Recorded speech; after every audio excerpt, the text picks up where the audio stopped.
What's up, guys? This is Mighty Mike, and this is Rockstar News, the podcast. Don't touch that button, sir. We are still in the intro. All right, joining me today are three entrepreneurs who are in the real estate business in different forms and different factions. So today, this episode is about talking about the last year, 2019, going over the trials and tribulations of owning your own business, being your own CEO of your own company, the hailstorm of issues you guys had to face and the triumphs that you actually, you've gone through. So we're going to go around the table. We're going to introduce ourselves. Obviously, I am the host, Mighty Mike. And to my left over here is Evan from the mortgage firm. I am Julissa Rivera, your house doctor. And I'm Matt Smith with Century 21 Alton Clark, McKinsey Ryan team. I guess I should have said my last name too. Yeah, right. Yeah, my name's so common, you gotta like even though the Smith makes it even more common. So. Oh, and Julissa Rivera. Julissa Rivera, your house common. doctor. Yeah. All right, so getting started in your own business is one of these, like a lot of people have dreams about having their own business, getting in there, being their own boss. Particularly, especially real estate agents, but I think a lot of new people don't really understand like the main issues when they, like when, for example, we get a bunch of new agents who come in here and they have like no idea that this is their own business. They think they're employees. We'll start off with the bad stuff first. What was the biggest challenges or I don't have the word in my head. I guess what kind of threw you a curveball? Like essentially when you first got in here, you weren't expecting it. One of the things that I wasn't expecting was to do everything myself. You come from working 9 to 5 or whatever schedule. I never worked 9 to 5, but I did work for a company, and I would work 8, 9, 10 hours, and you had a team. So you had somebody that did admin or did all of the paperwork, and then my job was very specific. And when you're starting off, you do it all. You do the marketing, you do the advertising, you show up, you write the contracts, you read it. And you juggle so many different things. And I think that was one of the things that was unexpected. What about you, Matt? That's definitely true. Like she said, when you work a 9 to 5, you have a very specific job. Everybody else takes care of other parts of it. It's very compartmentalized. And when you go into being an entrepreneur, owning your own business, it's not just real estate. You really have to do it all. You have to generate the business. And then from that point, you take it all the way to the finish line. So it's everything. You're doing everything. You're doing the marketing. You're doing the accounting. You're doing the business development. You're doing the compliance. You're doing the everything. You're doing the customer service. Somebody wants to complain. Yeah, you do the customer service. You're the janitor. You clean up all the messes. Yeah. I have. When I started, I've had to help people move because I couldn't afford to get them a moving company. So I was like, I'll pick up your sofa. You grab that, and I got you. Oh man, you're a good person because people were like, "Oh, you're gonna help me move," and I'm like, "Nah, I'm good." here's a card to like a moving company. They're good. Yeah. No, not when I started. I think in our field, not only do we do our job, but we do other jobs. I know, like, I end up counseling people. I end up talking about marriages and relationships and other investment and other fields that are not even really related to what I do, but because of the field that we work in and we work with people, we end up juggling and being so many different roles for people. So right, and just following up with other people and make sure they do their job. That I feel like is a huge part of what we do. Okay, so that's one of my biggest pet peeves, like realtors who aren't realtors. Well, not even just realtors, but just every mortgage. Like, yeah, exactly. All these Insurance. people who are kind of tied in together, and you're trying to manage this deal, and you're dealing with the customer. Your customer service, you're the customer service desk. But unfortunately, you can't control the other components. You can only get updates. You can only sit there and yell as much as you can. But you're going to get blamed for the deal. Because you're the face of the transaction. You're the face of the transaction, even though you're not responsible for the mortgage, the title, insurance, any of that nature. So dealing with that was kind of like, because I'm used to like military background. I'm used to be like, oh yeah, I got to do this job. I need this guy to do it. And if he doesn't do it, he's getting punched, So that was kind of where I was coming from. And the biggest challenge I was having. I was like sitting there, and people will ask, like, why are you so, like, angry and mean to, like, other realtors?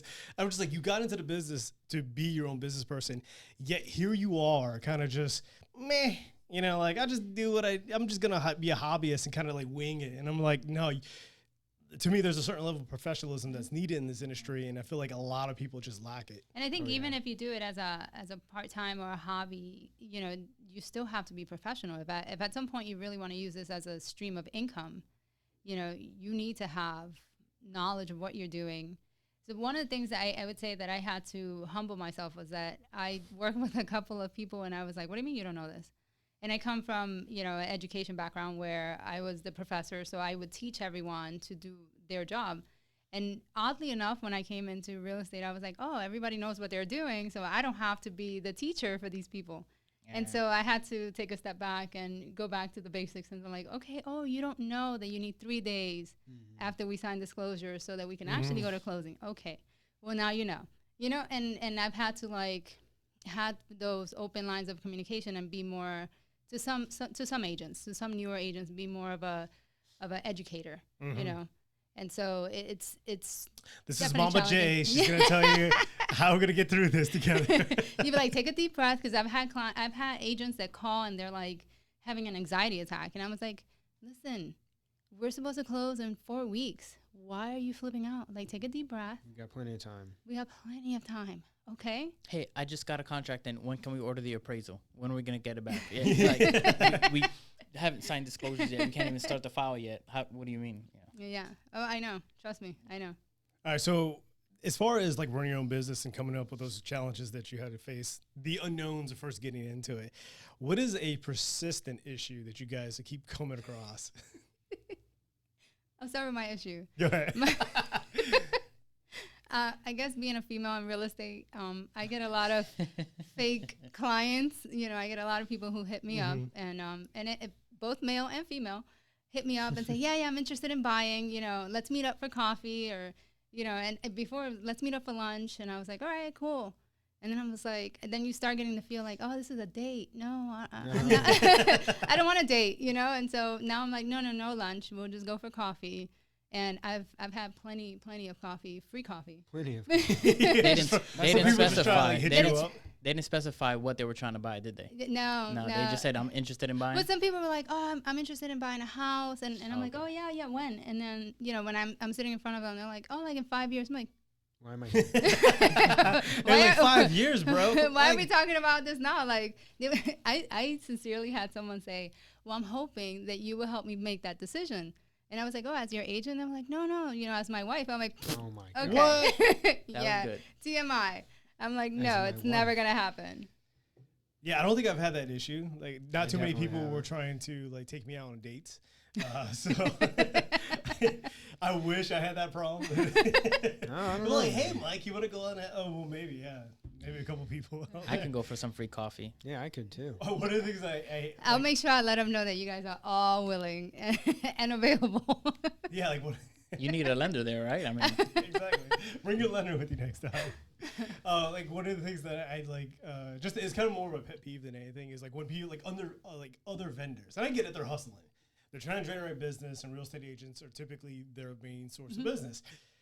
It's when they're like, hey, Mike, how you doing? And I'm like, I'm in the car driving, and I'm good, how you doing? They're like, we got this great program, and we would like to sit down and have a coffee with you. And I just shoot me an email. I can't stand coffee or dates, whatever.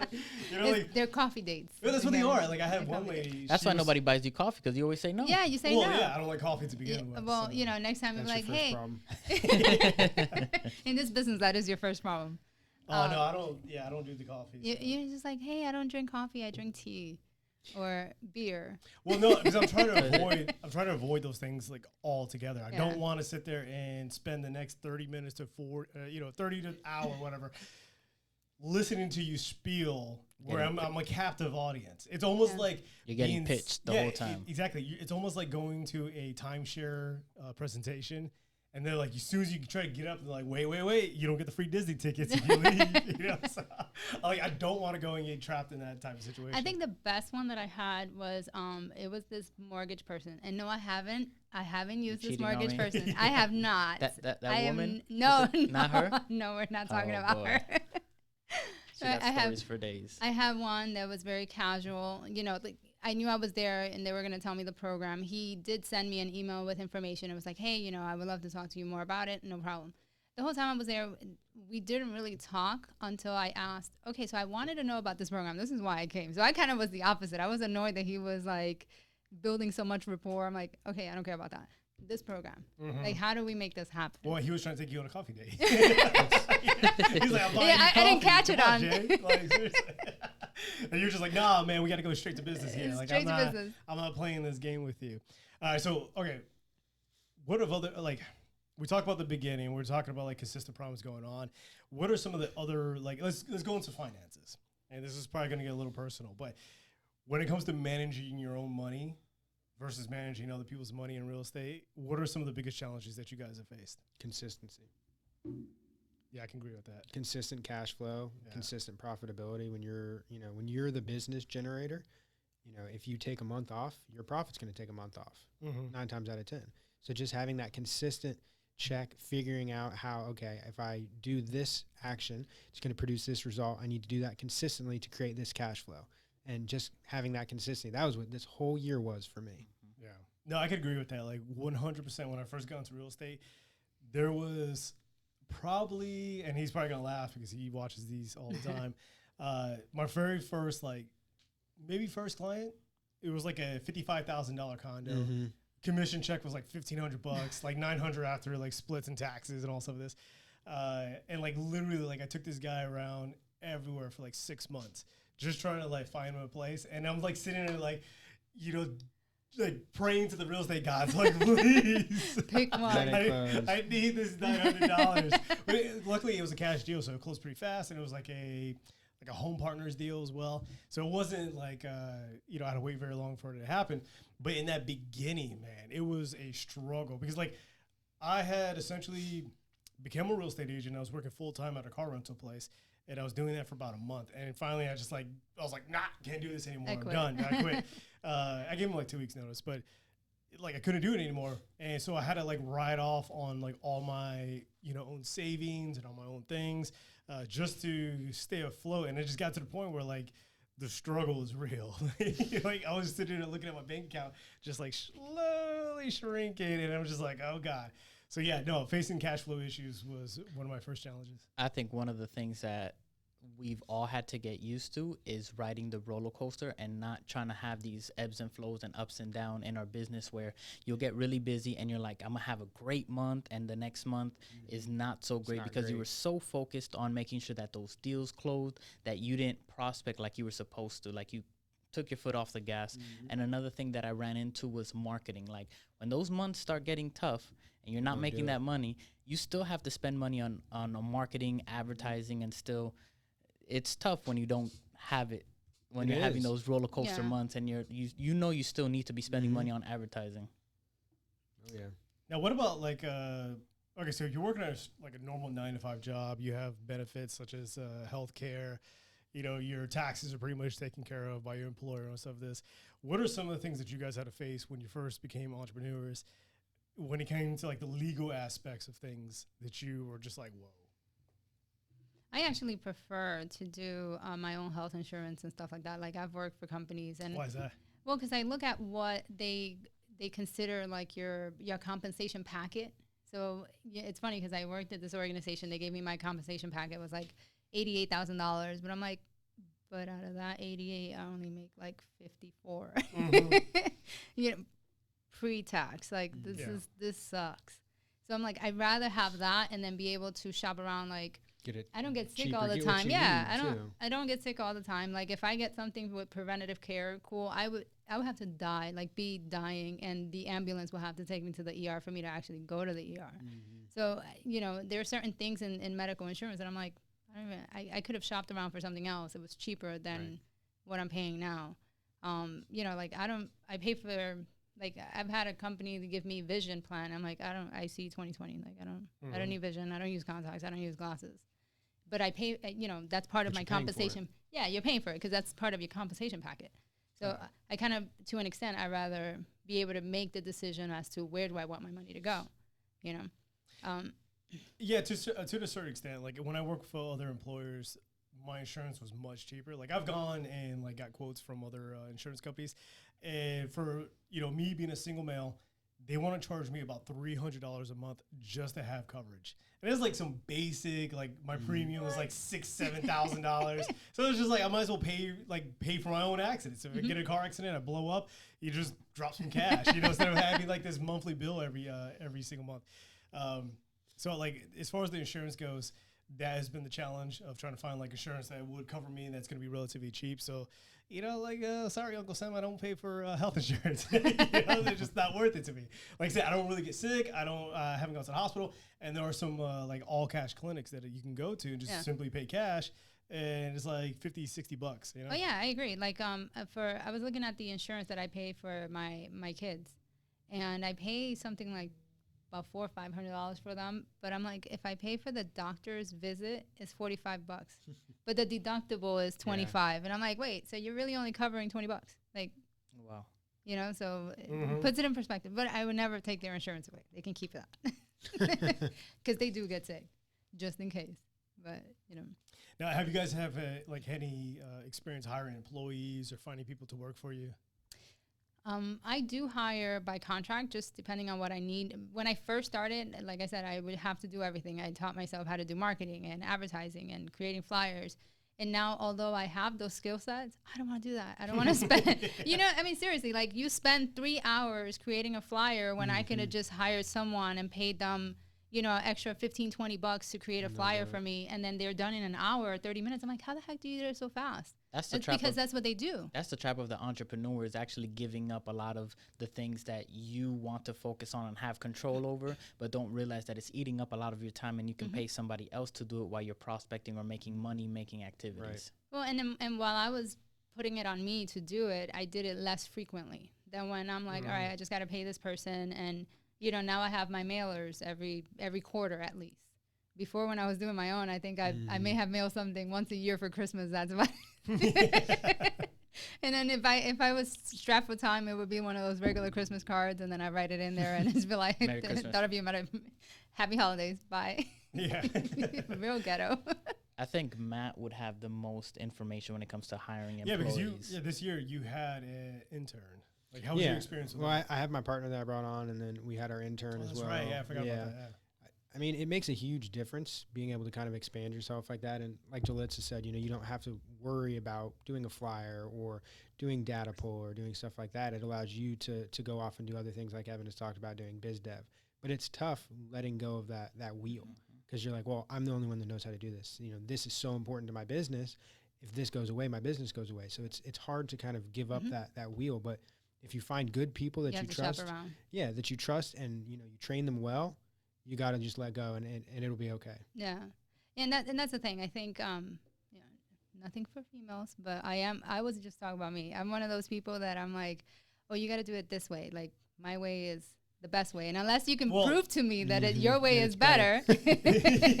We're doing it my way. That's my problem right there too. Like, I'm one of those guys who, like, I am a perfectionist. I like to do it my way, and I'm also the creative type, as you can see all the videos and everything that I put out.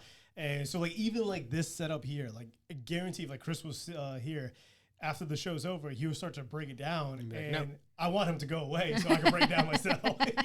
Like, he's trying to be nice and help me out, and I'm sitting here going, no, I'll take care of it. Like, because you want it a certain way. I want it a certain way. So, like, when it comes to like marketing, when it comes to certain things like that, like, I've had that difficulty, and I still haven't. I'll be honest with you. I haven't relinquished the marketing to anybody else besides our marketing department here when it comes to like posting on social media, things of that nature. And then I have outsourced some other things as well, but only because of the same thing. Like, they've shown me like the quality of the stuff that they could do. And I'm just like, okay, cool. That's awesome. I like that. And you start thinking about it. You're like, wait, I just paid, I spent $15 and I freed up 4 hours of my time. And then you're like, what can I do with 4 hours? Well, I could probably potentially follow up with clients, go prospecting, close a house. Well, that's actually the joke this year. It was Mike was working a 4-hour work week. These guys were over here messing with me because I pretty much automated like a lot of the things that I do. Yeah, it'd be like 11 on Monday, and Mike's like, "Well, I'm done for the week." See you guys Monday. See you guys later. Well, it's just like, because I've worked really hard to automate all the things I have, putting my database together. Now I'm starting to dive back into prospecting, doing the videos. So that does fill up my schedule quite a bit. But still, like a lot of the things that I do, like I just kind of outsourced it to the point where like I said, to people who I trust and I know they can get the job done.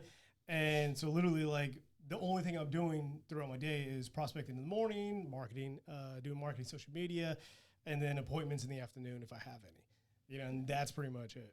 I think one of the things that I've learned is just I've had to become a much better communicator as to what it is that I want. Yeah. And then It's hard. Yeah. And this It's year hard. I adopted that, you know what, I'm going to give people one shot. Don't mess it up, because if you mess up that one shot I gave you, we are so done forever. Like I would never refer you, would never use you again kind of thing. But at least I feel like I'm taking a step to improvement because I'm taking that chance. But I've had to become a much better communicator as to I want it this way. I want this colors. I want, you know, and then kind of just sit back and wait. I think the sitting back and being patient to wait for the product to be done is what kills me. 'Cause I'm like, oh my God, if I've waited, you know, one day and what if it's not the way I want it? And I'm like, okay, there would be hell to pay if that's not the way I want it. But so far so good. I haven't had anyone, you know, like completely botch something. Royally mess it up. Yeah. You know, and I've had people create, like once I convey exactly what I want, I've had people create exactly what I want. And I'm like, oh, you know, well, it's not so bad. Letting go of control. I think as an entrepreneur, that's just something you're gonna have to get comfortable with. Like think about all business people. Like if you open your own restaurant, there's no way you can continue to grow if you're trying to be the front of the house, the back of the house, the management of the house, all that stuff. Like you're gonna eventually have to be like, all right, I need to hire a cook, I need to get some waitresses and hostess, you know. So I think it's kind of difficult with us because we don't see that, but it is there. So I think, you know, for most entrepreneurs, outsourcing and hiring employees is going to be super important. Another thing that I see happen a lot is because we have the tendency to be perfectionist, we don't put out what we need to because we don't feel like it's perfect, but it's 98% completed. But because we don't feel like it's up to par, we don't end up releasing it. I think part of that has to do with the fact that because you're an entrepreneur, like whatever you put out has your name on it, and people use it to think of you. So then obviously you will always want to have your best foot forward. Yeah. So, and I think that's why when, you know, you create something, and I've looked at some of my first flyers, I'm like, ooh, thank God, those are in the past. Never again. Never again. Oh, see, I had the total opposite. Like I would go out, like create these awesome, fantastic things that would take like, there'll be like week-long projects and like they'll be like beautiful and made, and I guarantee like people were getting them like, you know, like check them out. So now like, yeah, nobody watches them. That happened with my videos. We spent a lot of time editing and making them look good, and you know, my mom, my girlfriend, and one of my friends is watching the entirety. 3 and views. everybody else watches it for 3 seconds. So Yeah. you know, we don't focus on that anymore. We still get the product out there. Yeah. It just doesn't need to be perfect, and that's definitely made it, you know, possible for us to be more consistent with it. and I think that's one of the keys out there. Like Consistency. I'm a perfectionist to the point, like perfection is the death of progress. And that's something I've struggled with too, because I felt like everything needs to be perfect. Everything needs to be done well. But then that slows things down, and it just messes up everything because you're sitting there going like, wait. And so like, that's why James is shoot, fire, aim. Yeah, just like Adjust. let things rip. Go, Yeah, adjust. I think some of my videos, and I've kept my videos down to about 1 minute just so I can put them on Instagram. But some of the videos that get most views are the ones I do in my car. Yeah, that's what. When I come to the studio, I'm like, let me put the lighting, let me make sure I get the right angle, and then I get like half the views on those. But yeah, I'm in my car and people are like, oh, what's she talking about? What's this lady Where's she talking at? Where's she going? Yeah, exactly. Like, no, I started doing the in the car videos too, and it's funny because people were just like, "Those are stupid," but like they're the highest rated ones. You know, they're getting the most views, the most likes. Yeah. I'm just like, all right, whatever. You know. I'm like, somebody's listening. Yeah. Yeah, Now, exactly. So you even watched it. That's how come you know you're saying it's stupid. yeah, so like, there's all these creative things that you can do when it comes to marketing. What is the most fun thing? And this is not going to be proper English. What is the most fun thing that you guys like to do when it comes to marketing? I enjoy being in front of the camera.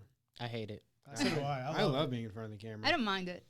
Okay, so I'll be honest. I don't mind it. And if I could find like some attractive person who could be in the camera in front of me, I would totally do it. But the fact that I can't find anybody who's gonna be just as goofy and just off the ball, squirrels crazy, so I do it myself, you know, because I write the scripts, I do all the editing, all that stuff. And I'm just like, who wants to be in front of the camera? No one. I guess it's me. It's just me. Yeah, I don't mind being in front of the camera. I think for marketing is just randomly talking to strangers. Usually if I start talking to someone, they don't go, ugh, shut up. They don't do that. They just talk to me again. Female, male, doesn't matter. Whoever. You know, little kids are the ones that are like, oh, I like you. And I'm like, Thanks. you can't buy until you're 18. So Go away. go away. Go away. You got a mama, dada, you know, they're looking for to buy, and they're like, okay, we can go talk. But so I like being in front of people. I think that's the most fun. Like, it's just networking live in front of people. But I think that's a lot of people. Why don't you like being on the camera?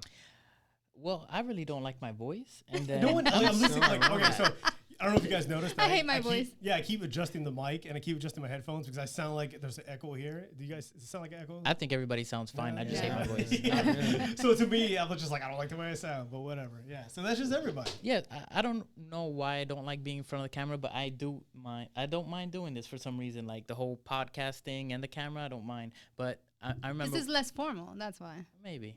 But I remember when we first started doing videos, like I had to be forced to do videos. I was like, come on, you're going to sit here and we're going to do this video. And I think we would have to do like 10, 15, 20 takes. And I'm like, dude. Don't blame it all on me. No, it's not. So about the videos, when we first got into real estate, James was kind of taking us by the, the cuffs of our, whatever, and dragging us along when it came to video creation. And the first video, if you guys are interested in looking at my YouTube page, the very first video I ever dropped, it's literally me standing there. Oh my God, I haven't seen it yet. It's gold. It's me just like a robot doing like the October market report.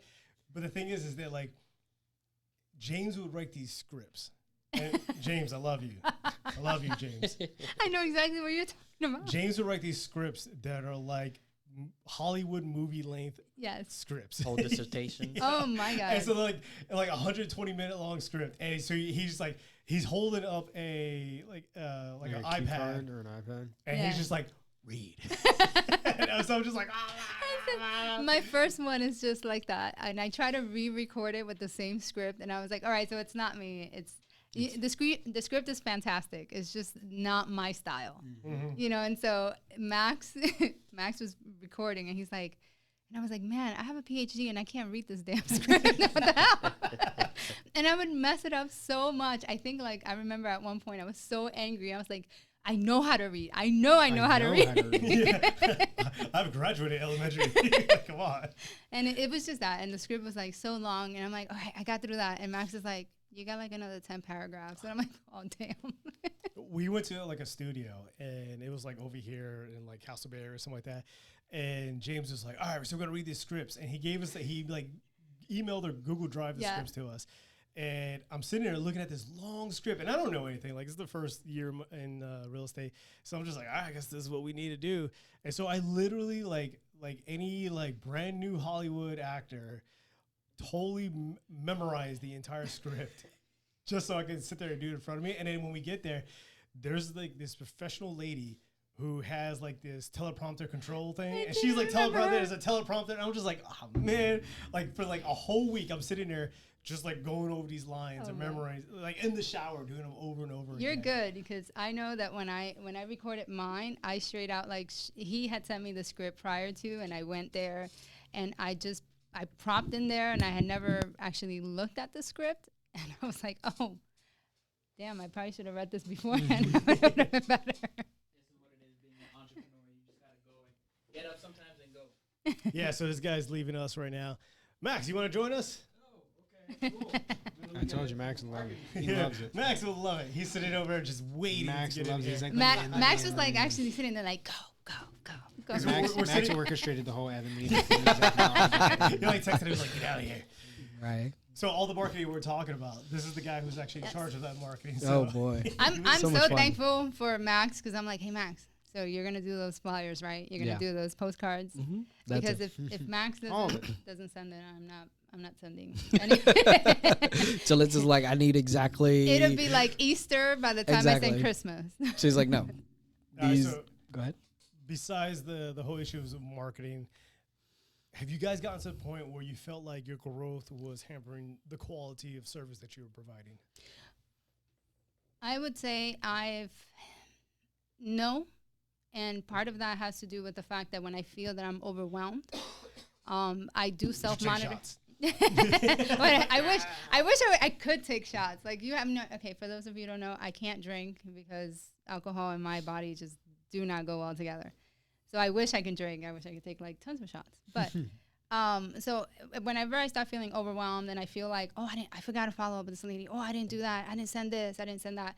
That's when I know I need to take a step back. And in fact, recently, you guys were saying that if you miss like a month of marketing and doing stuff, you know it's gonna hurt you. So I know my first quarter next year is gonna be slow, just because I recently had to take a step back. Like I was doing so many things. I was probably putting in like 80 hours a week, you know. And then my kids were like, "Hey, mom," you know. I would see them about 30 minutes before it was bedtime, and then they would go to sleep. So I'm like, all right, this is not, you know, this is not cool. Not what you want. So so I took a step back and I took like a month off, and I've been able to hang out with them, like, you know, and that to me personally is more important. So no, I would never be a rich realtor, but but my kids would be very, very sane in the mind and happy children. Yeah, well, I think that's one of the misconceptions about being a real estate agent. Like, you have like a ton of people who get into the business, and they see other agents who are selling like 100 and something units a year, and they're like multi-million-dollar agents, and they feel like they have to be like that. And I'm like, no, like, one, when it comes to like your finances, it's subjective. It's whatever goals you want. Like here, like the saying in real estate, the sky's the limit, so is the floor. You know, so like, it really depends on what your goals are, what you can handle. And I think if you are going to grow to the point where you're going to handle 100 something units, then you have to be really good at having a team, managing. You have to have a team. You have to have a team, yeah. And that's the point. Like even with marketing, like I manage my marketing dollars efficiently, where I have enough clients where I can handle them. And whenever I'm ready to go to that next level and, you know, that step where I can say, all right, I'm going to dump a whole lot of marketing dollars, and when I have more clients, I'm going to go and get, you know, a buyer's agent, or I'm going to go get somebody else and bring them onto my team. And then that's cool. I can be perfectly cool with that.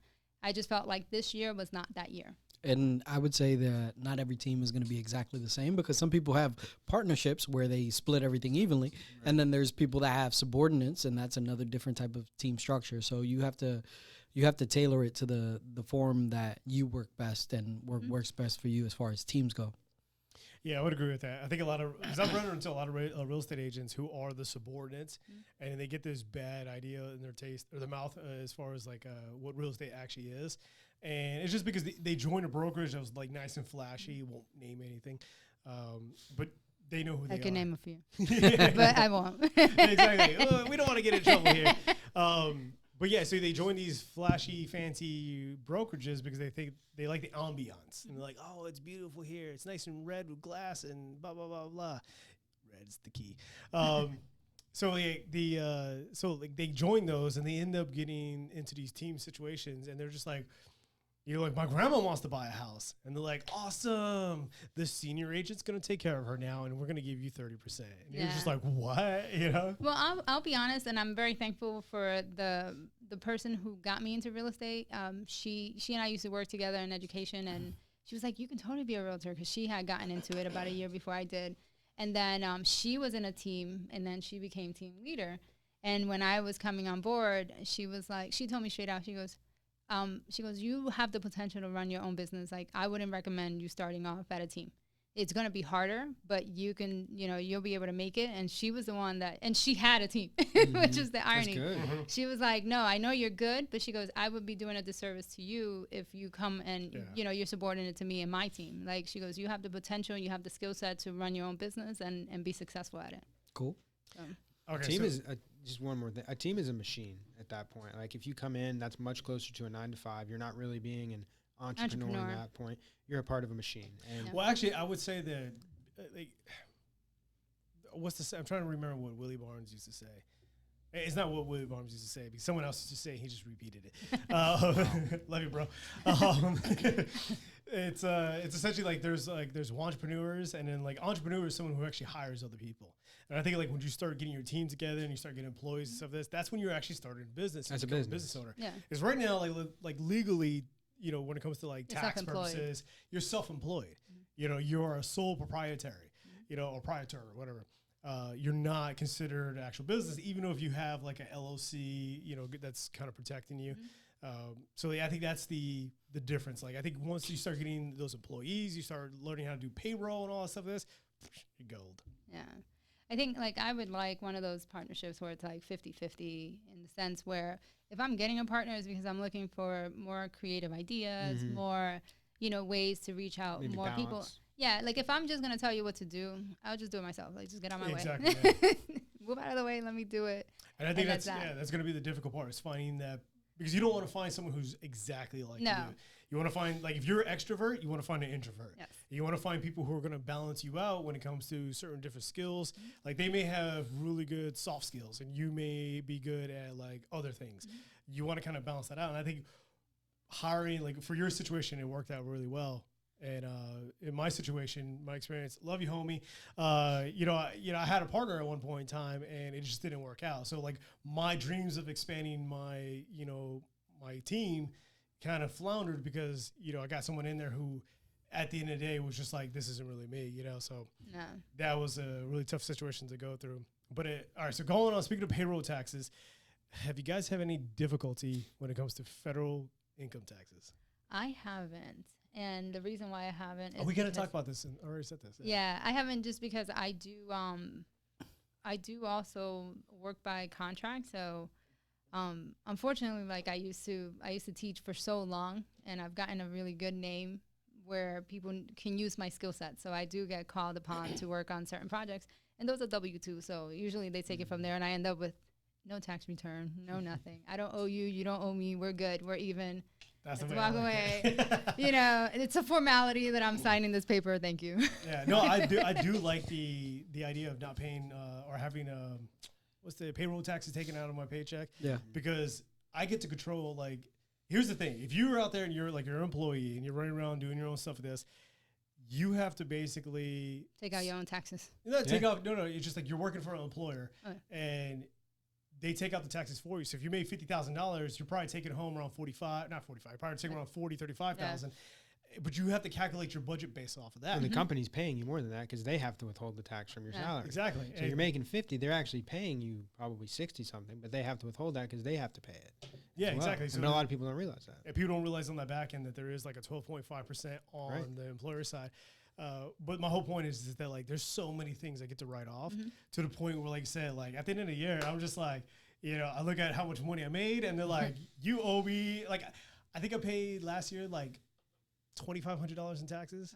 And then they even sent me a refund for $170. So I was just like, all right, whatever. So like I think paying your taxes on the back end as a self-employee is fantastic. Yeah. If you're self-disciplined that way, I've known quite a few entrepreneurs that they're like, great, I have a $8,000 commission check. I'm gonna go spend $8,000. I'm like, yeah.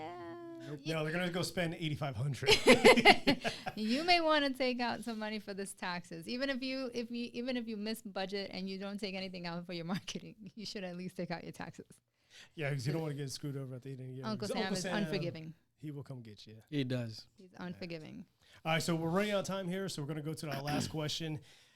Staying passionate. This entire year, 2019, like you see all the memes, like people are running around like, oh, this is, 2019 was a dumpster fire. In your business, all the challenges, all the things that you guys have faced, what triumphs, how do you stay passionate about your career? How do you keep going? Well, it's funny because Max would know and Evan knows that I do have some clients that they drain all the energy out of me. And then there's some deals, I'm not even joking. There's some deals where I sit there and I'm like, do I even want to do this forever? I swear, if I had like 4 of those clients back to back, I'd be like, all right, that's it. You know what? I'm taking a year off from real estate. I need a vacation from all this. And sometimes even after I finish with one of those clients, I end up having to take like a 2-week break where I don't talk about real estate. I don't do real estate just because mentally and emotionally I'm drained. But I do keep, fun people like Max and Evan. They, crack jokes and make me laugh, and I do like the idea of being able to kind of manage my own schedule and, go out there and help people out. And when I do have people, I've had clients who like cry, who are like this year, I did an open house. This gentleman comes in and he and I get, start talking. There was another lender there. Sorry, Evan, you were not available for my open house. There was another lender there and he ticked off the client. And so we start talking. He calls me 30 minutes later. He goes, I found the house I want. Do you want to be my agent? I was like, sure. So, so he ended up buying that house. He had tried 7 different times in his lifetime to buy a house. And now he's like in his 70s, first time home buyer. What? Wow. So it's stuff like That's that, impressive. when they see you and they cry and they're like, thank you, you changed my life. Like stuff like that's what keeps me going. And That's then profound. in between, I have to have people who make me laugh so I can be like, it's not that bad. Make it worthwhile. All right, what about you, man? Honestly, having a partner, having somebody just to vent to, because there's a lot of people out there that there's just a lot of issues. Just I hear you guys in the morning. being able Son of a- yeah, just being able to talk and get that out and just vocalize it and realize today's not forever, tomorrow's going to be better. And a lot of times in real estate, we've said it, you're the face of the transaction, so you get to be the bad guy. If something goes wrong or blows up, you're going to hear about it, and it's not the client's fault. And being able to take a step back and realize that it's not necessarily your fault, you're just the face of the transaction, and being able to move on from there. It's not personal. It's not personal. Exactly. Max, Yeah, how do you stay passionate? Yeah, how do I stay passionate? That's a difficult one because my clients ends up being realtors. So their clients deal with them, and I deal with the realtors in general. You're so how do I? like, don't give me trouble. I will mess up all of your flyers. and all Right, your and I'm posters." like, oh Your yes, social media will Your have social nothing media. but like fat people, tacos, that's yeah, just random a whole stuff bunch of on there. memes just in there, just like just you know. randomly. Absolutely. But no, how does someone stay passionate? It just depends. Like you have to really it's all about making the right people feel good even though you're not there. Like that's what to me ends up you staying passionate to people. So like let's say for example, Delitza, she's always out there talking to her people, and what I always push to all the it's always come down to a countdown. So what I always push to everybody is I don't get that time. oh okay, cool. No rush. All right. So what I always push to everybody is that like they're pretty much the I would say their product because it's not their house because they could pretty much sell anything. And as an entrepreneur, you're marketing everything. So you have to be the person that has to be that that transaction, that everything. Because like let's say for example now since everybody's being entrepreneur, you are your own brand. That's what I was trying to get at. You are your own brand. So it doesn't matter what you sell. You can sell a car, you can sell a house, you can sell whatever. So however you go through those things, how do I stay passionate is giving these people their tools in order for them to achieve their success. I think too, a lot of people say, when you're an entrepreneur, there's no such thing as balance. And personally, I don't subscribe to that. There I don't are either. times where you're going to feel unbalanced, Mm-hmm. and it's It's up to not you. forever. Yeah, it's not forever. It's up to you to kind of rebalance yourself, regroup. And personally, I'm not one that would be dollar chasers all the time. So when I feel unbalanced, I'm like, I'm not productive for me, and I'm not productive for you, and I'm not going to give my clients the best service. And knowing that, I need to take a step back because I'd rather not have a deal or than have a deal where that person says, oh, well, yeah, what was her name again? Yeah. I don't even remember the lady that helped me because she was never around or she was too busy or I couldn't get a hold of her on the phone. Or, I don't want that. That's not what I want to leave my clients with. Yeah. So I'd rather just say, no, this is not the right time. Let me get you with someone that can really help you. And then I'd rather take a referral fee Right. from an agent that I trust than to mess up an entire potential, lead source. Yeah, and I agree with that statement. Like there is this whole idea that a balance doesn't exist. I think being an entrepreneur allows you to actually create that balance in your life. Because I know plenty of people who are employed, They're unbalanced. They're unbalanced as hell. Like they have no control of And their they have schedule. no choice, yeah. I have people who sit there and have to like literally schedule their entire life in a 2-day window every single week, Saturday and Sunday. And they're like living for that moment. And to me, like I get to control my destiny. I get to control, like if I want to take a week off, I can. Yeah, I may have to face the consequences of not prospecting, not marketing, Right. all that stuff. I took a month off. That's exactly Or when you can plan for it. everybody's gonna call you though. Like everybody's gonna reach out to you, be like, "Hey, I want to buy a house now." Like you're on vacation. You know what's exactly, funny? yeah. I think my followers on Instagram and Facebook have gotten so used to me being constantly posting stuff that when I don't, I normally I'll get inboxes You like, get "Hey, are you influxes. okay?" I mean, seriously, they're like, "Are you okay?" And I was like, "Yeah, I'm okay." But why? I'm like, "Well, you haven't posted. Normally, you post 3, 4, 5, 6, 7 times a day, and we haven't heard from you." So I'm like, "Okay, here's a selfie," and then that usually calms everyone down. But they do get concerned. Like they're like, "Are you okay?" I'm like, "No, I'm just regrouping." And once you tell them you're okay, they're like, "Hey, you want to go grab coffee?" I'm interested in Inside buying a joke. house now. Yeah, exactly.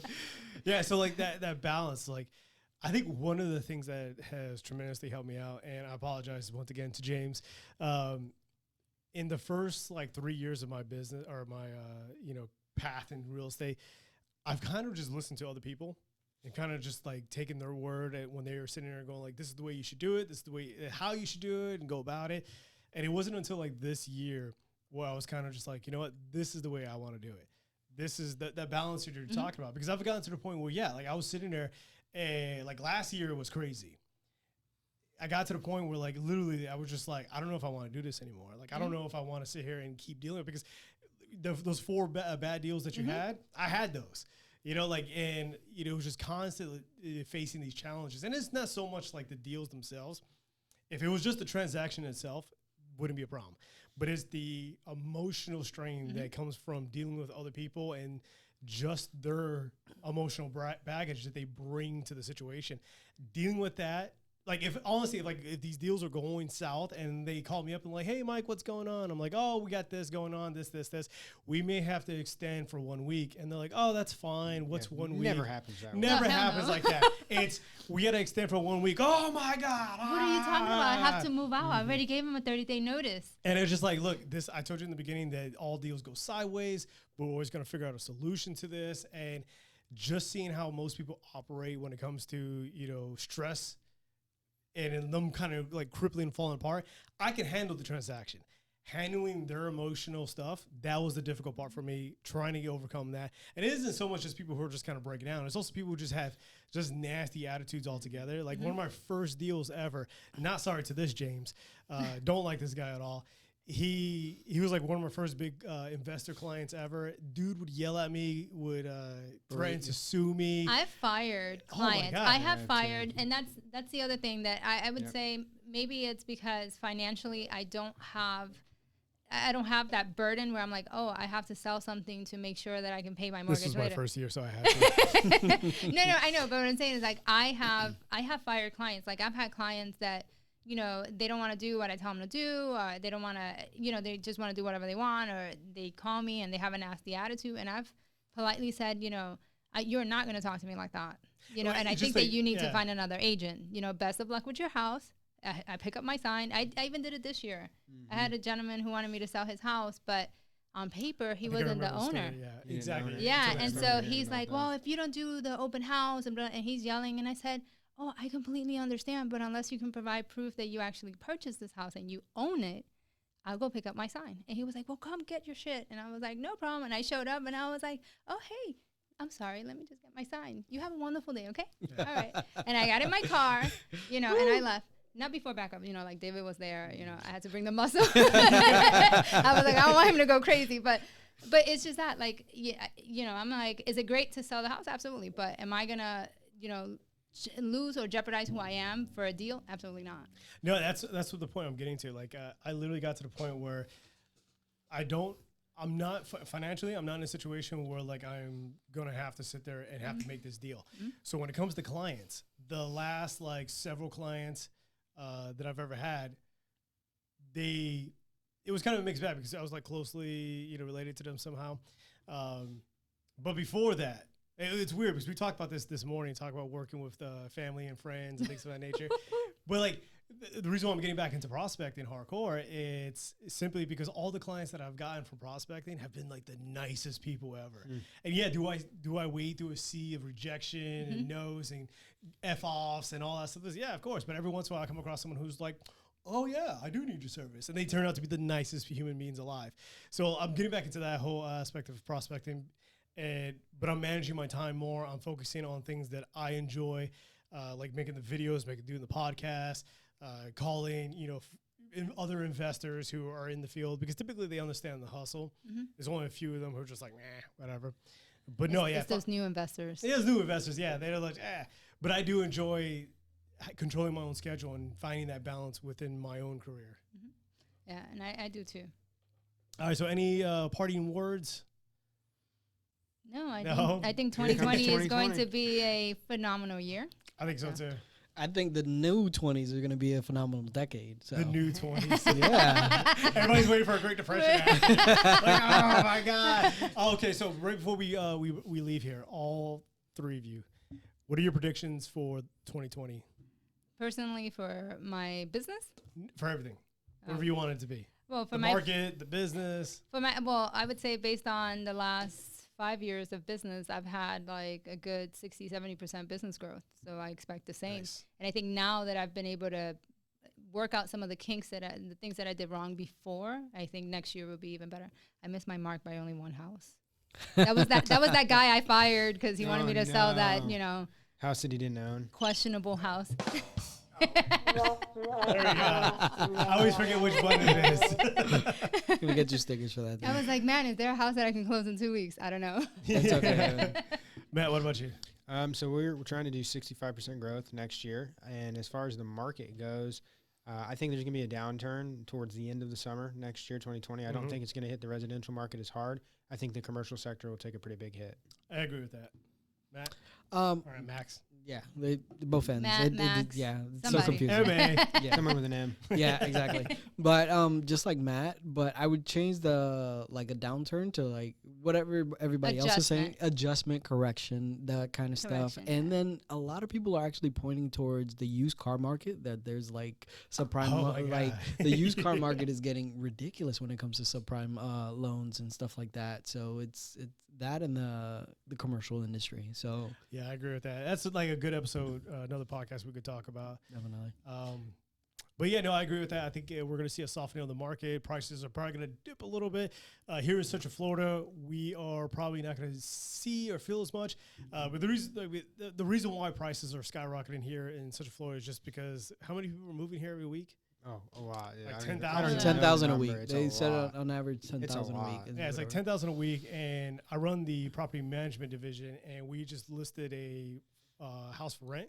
It was like $1,500, and nonstop emails, phone calls, everything, just like bam, bam, bam. So now I was just kind of weeding through all that and trying to find a good tenant. But yeah, the reason why the houses prices are skyrocketing here is just because there's low supply, high demand. So I think 2020 we'll see just a slight adjustment, just as the affordability index kind of like flips a little bit. But other places where they don't have such high demand, we'll probably see a steeper, probably 5-6% drop. But not something that's going to be like 2008 where everybody's going to lose their minds. Yeah, and go crazy. and houses. I keep having clients who are like, "Oh, I'm gonna wait until the houses are like $100,000 again." I'm like, That's okay. never going to happen. It's not gonna happen, Never. but You're going to build Have in fun. the northern part of Alaska. And that's where you're going to go live.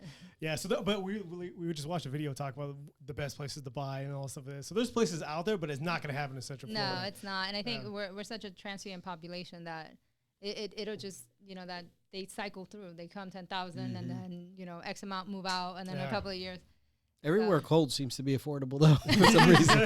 Right now, I think what was it up north? They were Yeah. telling me it's like 15 degrees. I'm like, yeah, you can No keep thanks. that. Yeah. Oh, see, if you want to Literally lower keep prices, all you have to do is shut down everybody's AC and everybody will move away. Yeah. Here, yeah, you'll melt before. There was a sign somewhere. I forgot where it was. It was like a sign, AC company. It was like, we've been here since air conditioning. I was like, oh, wow. Good kudos on you. I don't was think like I the would stay in 1960s or Florida. something, yeah. But all right, so that's the end of our episode, guys. We appreciate you guys joining us. If you want Thanks to for watch, Evan is off camera. yeah, so you guys can say your parting words if you want. All right, go. Thanks for having me, Mike. We'll see you next time. Thank you for having me here. And, I pop in once in a while. Yeah, exactly. All right, guys, we appreciate you guys watching us. If you have any questions or you would like to leave a comment down below, talk about your experiences when it comes to entrepreneurship, go ahead and do so. Make sure you subscribe. And if you liked our podcast, hit that like button, and we'll see you guys in the next video.